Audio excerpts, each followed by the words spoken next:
آج کل پاکستانی میڈیا پر ایران اور پاکستان کے کشیدہ حالات کا تذکرہ کیا جا رہا ہے۔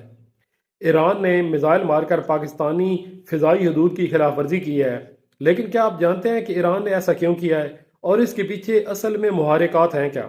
تو آئیے میں آپ کو بتاتا ہوں۔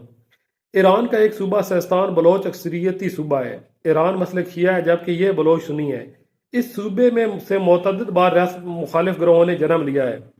عبد المالک ریگی ایک ایرانی بلوچ تھا۔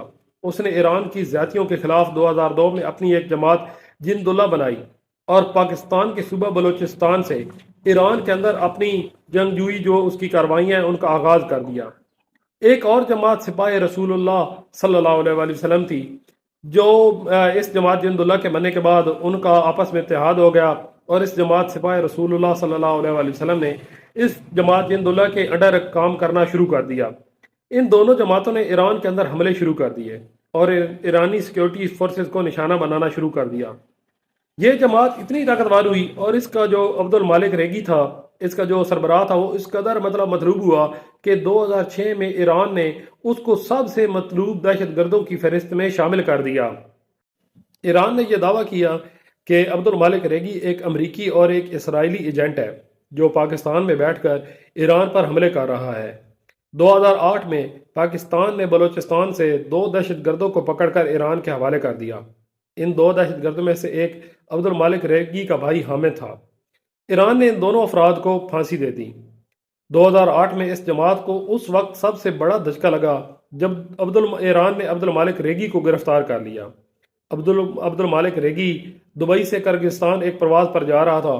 اس پرواز کو روک کر اس کو گرفتار کیا گیا اور اس پر مقدمہ چل رہا اور 2010 میں ہی ایران نے اس کو پھانسی دے دی۔ اس کی پھانسی کے بعد یہ جماعت بکھر گئی، لیکن کچھ ہی عرصے بعد جند اللہ کے بچے کھچے جو دہشت گرد تھے انہوں نے مل کر ایک اور نئی جماعت بنا لی اور اس کا نام جیش العدل رکھ دیا اور اس کا سربراہ ایک صلاح الدین نام کا جو جنگجو تھا اس کو بنا دیا گیا۔ اس جماعت نے پھر ایرانی فورسز پر حملے شروع کر دیے اور اس کے جواب میں ایران نے پاکستان میں ان کے ٹھکانوں پر بمباری شروع کر دی۔ 2019 میں اس جماعت نے ایرانی فورسز پر سب سے بڑا حملہ کیا جس میں ایرانی فورسز کے 27 اہلکار ہلاک ہو گئے۔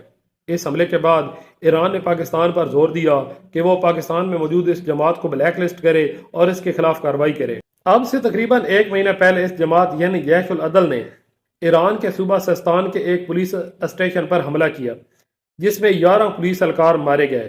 اس حملے کے بعد ایران نے پاکستان پر زور دیا کہ وہ اس جماعت کے خلاف کارروائی کرے اس سے پہلے کہ ایران اپنا بدلہ خود لے لے۔ ابھی پاکستان اس کے بارے میں کوئی منصوبہ بندی کر رہا تھا کہ اس جماعت کے ساتھ کس طرح کی ڈیل کرنی ہے یا اسے کیسے نبر آزماؤں ہے۔ تو اس عرصے میں ایران نے پاکستان کی فضائی حدود کی خلاف ورزی کر کے اس پر حملہ کر دیا ہے جس پر اب پاکستان کا شدید رد عمل سامنے آیا ہے۔ تو یہ تھی وہ تفصیل، یہ وہ محرکات تھے جو اس ایرانی حملے کے پیچھے تھے۔ امید ہے کہ یہ ویڈیو آپ کو پسند آئی ہوگی۔